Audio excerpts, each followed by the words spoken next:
Hey, welcome everyone to yet another episode of the Rock Fantasy Files. It's been a couple weeks since I've been on, and I have the honor to sit down with Anton Reisenegger. I hope I'm pronouncing that correctly. Vocal That's and very correct, guitarist of death and thrash metal veterans, Criminal. Welcome to the show, and we are here to chat about your new album, Sacrificio. Yeah. And via Metal Blade Records, which is being released on September 17th of 2021. And welcome. And where are you chatting with us from today, Anton? I'm chatting with you from my home in Spain, which is, well, it's actually Basque country. So it's close to San Sebastian, Spain. Very nice area. And yeah, it's summer, so enjoying it right now. Yeah, it's summer here. I'm in New York State, of course. And so we're here to kind of talk about the new album. We'll go about that first, and then we'll go a little bit more about the history of the band and whatnot for some of the viewers that aren't familiar. And what can you tell us about the new album coming out? Well, I think it's, in a way, it's a return to the roots musically, because we, on our first 2 or 3 albums, we had this element of percussiveness, of a very rhythmic thing, very groovy as well as heavy, and we kind of lost that when I moved to Europe in 2001 and I restarted the band with other band members. It kind of started sounding more European as well, we were sounding more maybe like the Haunted or stuff like that, even At the Gates at the time, and we lost that kind of groovy tribal fucking thing, and so we wanted to go back to that. At the same time, I would say there's a lot of influences from the 90s, like all the earache bands like Carcass and Napalm Death and stuff like that, and Terrorizer, of course, and stuff like that. But it's weird because people still kind of consider us a thrash band. So it's kind of a brutal thrash band or something like that, and the other cool thing is that for the first time on this album, I was able to incorporate influences from bands that have always been very important to me, but that kind of never were obvious influences in the music, like Godflesh, like Voivod, like Terrorizer, like I mentioned, stuff like that. There's little things, little hints, that make you say, I know where that comes from, So I'm very proud of the album. It's pretty short, pretty brutal, intense. It's all the songs are pretty short, most of them at least. And we got a couple songs in Spanish as well, which is almost a tradition for us nowadays, And so yeah, I think there's some killer drum work, some killer lead guitars, So it's an interesting. I think it's an entertaining record, Excellent. I can't wait to hear it. And there is a video out from the new album on YouTube already that you guys have released. And what do you want to tell us about that? Yeah, Zona de Sacrificio, which is, it means like sacrifice area. And this is about areas of my home country, Chile, of the band's home country, where, the pollution of the mining industry or from the oil refineries or whatever is just rampant, and the government doesn't put a limit to it, and the surrounding areas are really affected by all this. There's like schools have been shut down because the kids were inhaling like toxic fumes and stuff like that, So yeah, it's pretty disgusting, and we wanted to talk about that, and people are really appreciating it. As I said, it's only 1 of 2 songs in Spanish, but we wanted to take the risk, and it's also kind of a way to say, this is where we're from, we're from South America, we're from Chile, and this is why we put this message out, And who's in the band currently, and some of the other members in the band, if you'd like to tell us about them? Sure. Danilo Estrella is our drummer. He's the newest member. He joined still 3 years ago, something like that, but the last year and a half really don't count, do they? So so he's been the most recent addition, and he's really brought some enthusiasm, some fresh creativity, and really some a lot of the desire to do do stuff, to do new stuff, to play music, you know. And it's funny because Sergio, who's our guitarist, Sergio Klein, who's he's actually lives in Berlin, Germany. And he brought in Danilo because they went to music school together, you know. So they used to jam ages ago, you know. They used to jam on all kinds of different music, not only metal, you know. And they got to meet each other. And when our old drummer quit, you know, when he said he wasn't really into it anymore, Sergio proposed we use Danilo, and he kind of jumped in at the deep end because we asked him to play a tour with us without even knowing him face to face, you know. He just, okay, Sergio says you are good, so you must be good, you know, so just learn these songs, you know, and see you on the road. And it worked out great, and he's still here. And the other band member is Danny Biggin, who's from the UK, actually, is the only non-Chilean member of the band nowadays. And he is, well, he's already a staple in the band, I would say. He's been in the band for maybe 15 years or something like that. So it's, yeah, he's family, you know. So you guys are located all over the place. It isn't like you can just call up and go meet me in the garage and work on a song. So it must be a little tough, especially with the pandemic, getting together. When was the album recorded? Well, we started recording the album was written in 2019. And we started recording it in February 2020. And we managed to do all the drum tracks and all the rhythm guitar tracks, but then I returned to Spain with the intention to come back like after 2 months or something like that, you know. But then I was trapped in Spain for about 4 months, you know. And then when I got back to Chile, I had to quarantine, so it was not very easy to get the album finished, you know. So it basically, I mean, it should have been done it should have been released by the end of last year, really. So it just basically, the pandemic added a whole additional year to the wait, you know. Of course. And it sounds, it's a little tougher when you've got guys in all these different countries too. And well, I think that's probably not the wisest thing to do in terms of logistics, but it's kind of the way things panned out, you know, because the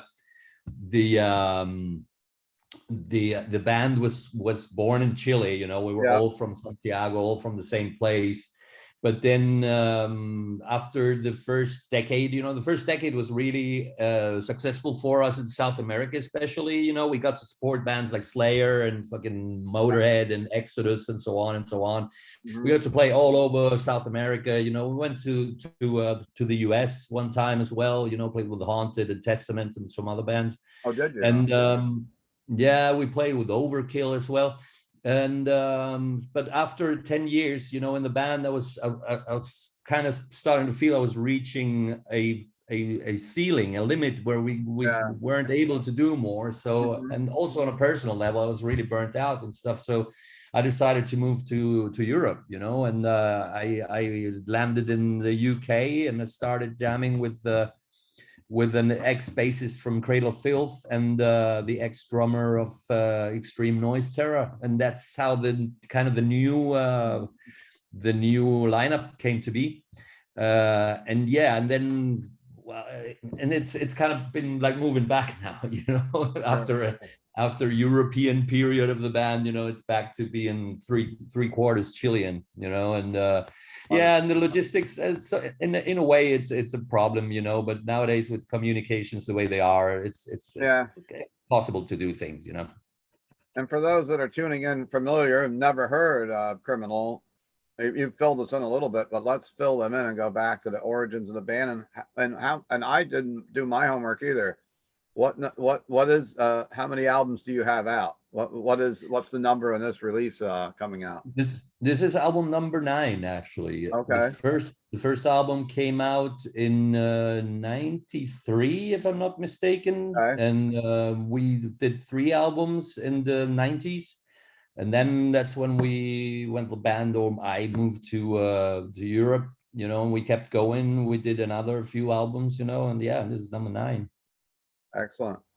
And what kind of plans do you have? I mean, it's tough to plan in the pandemic because everything changes every day. You get a new scorecard almost every day, at least here in the States, where luckily we're kind of open and there's concerts happening in our area now. There's clubs opening in the city. Guns N' Roses just played Giants, the MetLife Stadium in New Jersey the other day. So things seem to be coming back to life some, but it's been very challenging. So what are some of your plans to promote this album? Do you have any gigs set up or any kind of unique plans or something to do? Not really, not really. We've been talking to promoters and to agents and stuff, because we really want to go out there and promote this.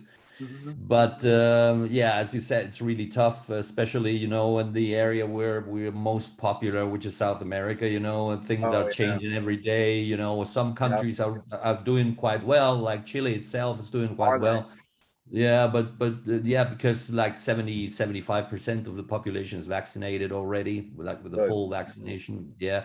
But on the other hand, you have like Brazil and Peru who are really far left behind, so there's no way you will be able to play shows there anytime soon.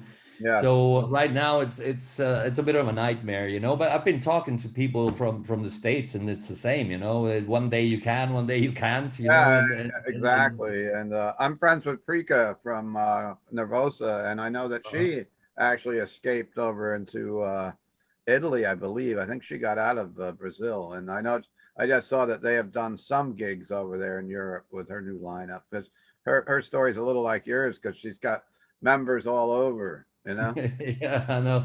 Well, I guess it's the way things are nowadays, Yeah. And you any memorable stories of touring here in the States, North America, you can tell us about?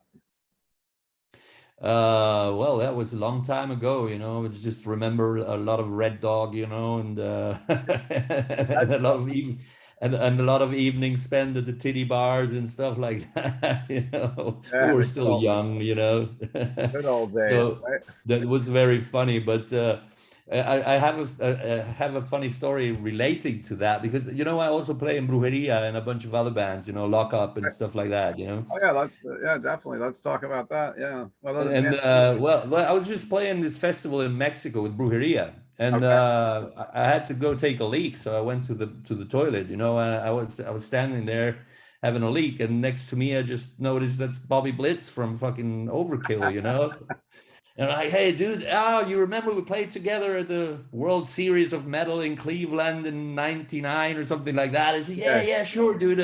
We're both holding our cocks in our hands. I said, can we take a picture? Yeah, but not here. We got on being, right? So yeah, he remembered as well. So yeah, well, there's funny stories all the time. Yeah, and just wanted to mention that. I'm also a member of Lock Up, where I play with the Shane from Napalm Death, and then Thomas from At the Gates is back in the band alongside Kevin. So we have the twin vocal attack now, and our new album is finished. It's been mixed already. You're just giving the finishing touches to the cover artwork and all that. So that's gonna come out towards the end of the year as well. And we're also in the process of finishing the new Brujeria album, so there's going to be a lot of music coming your way, and I hope this all will pave the way for future tours. Yes, of course. And what label is Lock Up on? Is also Metal Blade or another label? No, Lock Up is on a French label called Listenable Records. Oh, Listenable. Okay, of course. I'm familiar with them. Yeah. And I mean, it's just a horrible time we're living through, but at least we're still living through it, and it just seems like they show you the light at the end of the tunnel, and you're getting out of the tunnel, and then all of a sudden, wait, there's another tunnel we're going in yet. Yeah. A little bit. That's the way I feel here in the States, but knock on wood. Every time you put on the news, it's just doom and gloom, Yeah, exactly. But anything you'd like to add before we wrap up this interview? Well, I just want to encourage everyone to give a listen to the new Criminal album, Sacrificio. It's out on September 17th on Metal Blade. You know, it's going to be available in the States and in Europe and in Brazil and in Chile and in Japan. You know, so it's great. It's great. It's great to be back with after, I don't know, 5 years from the last album, something like that. Wow. Yeah, yeah. So it seems like a new beginning in many ways, you know, and I would really like people to listen to it. We have, yeah, as you said, we have this one video out already. Now, at the end of this month, we'll have a new lyric video out. It's like the second single from the record. And then when we release the album, it's going to be a third video. So I hope people take notice, you know, and give it a chance, because I think it's brutal. It's very intense. Okay. How many tracks are on the album? There's 12 tracks on the album. It's the total playing time is around 40 minutes. Okay. Yeah. I guess one question I ask all my guests is an album that changed your life growing up or getting you into the extreme metal, or a band. It can be a band or it could be an album. We try to ask the album question. There's a few that come to mind. Okay. There's a few that definitely come to mind.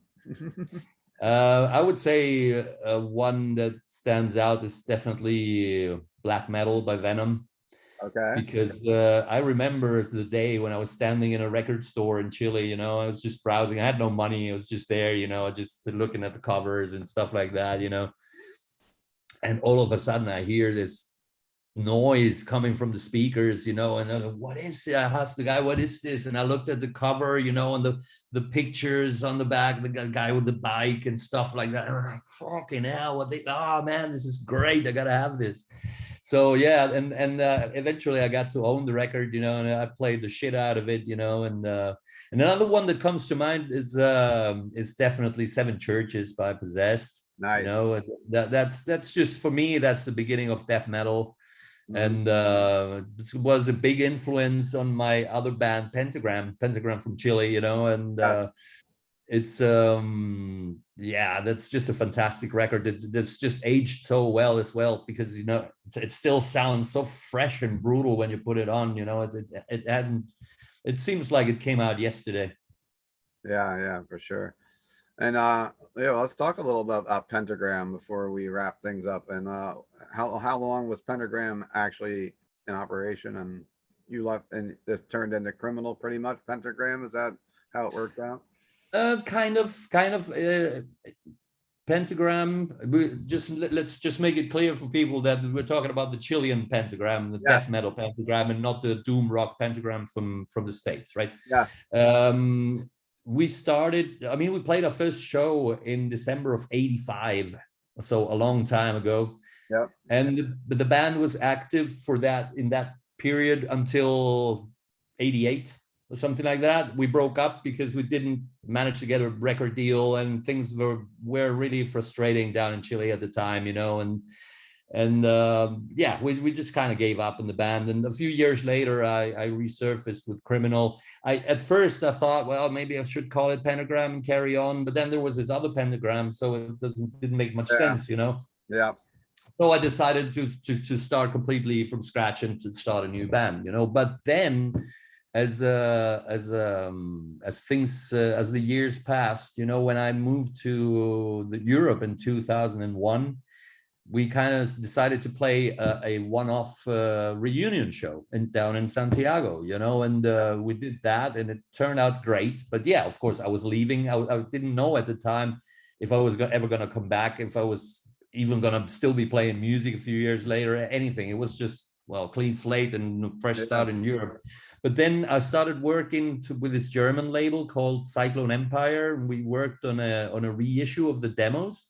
Yeah. And that turned out to be hugely successful. And all of a sudden I had interest from the press and from booking agents and from festival promoters and stuff like that. And we decided to put together a small European tour, which actually included Wacken open air, you know. Nice. And we got the band back together, and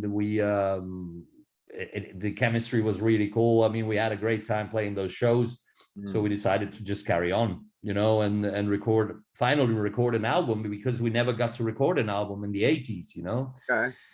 So we recorded on the way. We lost our drummer, because he kind of it wasn't really prioritizing the band the way we wanted to. So we had to get another drummer from another historic death metal band from Chile called Sadism. Yeah, and we recorded the album The Malefice, which came out like 2013 or something like that. And we've been playing shows on and off, you know. It's always great. There's always interest in the band. We're gonna be playing California Death Fest next January. Oh, awesome. Yeah, so there's that, and hopefully some more shows in the future. And we are also we are that's the thing I've been doing through the pandemic, you know, working on new records, you know. Yeah. So the music for the new Pentagram record is almost finished as well. So I'm hoping to start recording that pretty soon, and maybe have it out at the beginning of next year or something. Are you finding it harder to write music during the pandemic, being in a depression state, or do you find like some topics you can actually gain some incentive to write about that's actually things that are going on in the world? I don't know. It's been quite difficult to write lyrics for me during this time, Yeah. but the music just seems to just flow out of me, you know. When I suggested to Shane that we should do this new Lock Up album, you know, Yeah. he said, yeah, why not, you know, and it just sat down and started writing, and things just started pouring out of me, you know. So I guess that there was this kind of energy, pent-up energy, but that you can't articulate through words, you know. You can't express yourself through words, but it came out through the guitar, you know. And the new Lock Up, believe me, is the most brutal record you've heard in a long time. It's so fast and so relentless, you know. It's crazy, man. Excellent. So it's been an honor sitting down with you on the Rock Fantasy Files, and I'd like to thank you for giving us your time. And of course, we'll put all your links in the details, and so people can go out and support, and you can buy the criminal and support all the bands that you're part of. And people go out and buy some merchandise, buy the vinyl. There is vinyl, right? There is vinyl, absolutely. There's actually 3 versions. There's black vinyl and gold vinyl, and like an orange splatter vinyl, which looks fucking gorgeous. I mean, I don't have it yet, of course. It's being manufactured as we speak, you know, but we're gonna see it soon enough. So fuck yeah, I'm really pumped and excited, man. Well, once again, thank you and hails, and we're gonna wrap up this episode because I'm sure you've got another appointment in a few minutes with somebody else. Yeah, sure, man. Thank you very much for your support, and nice chatting to you. And whenever, you know, and then when we do the press for the Lock Up album, and we talk again. Yeah, let me know. Get in touch, and of course, and like anybody, if you like the Rock Fantasy, what we're doing on Rock Fantasy Files, I can't hardly talk today. Please hit the subscribe button and put some comments down, and ask Anton some questions, even in the comments. I'm sure maybe he can pop in, and we'll, you know, your favorite albums and some of his favorite works, and all that great stuff. So thanks for watching, and stay safe, everyone. All right.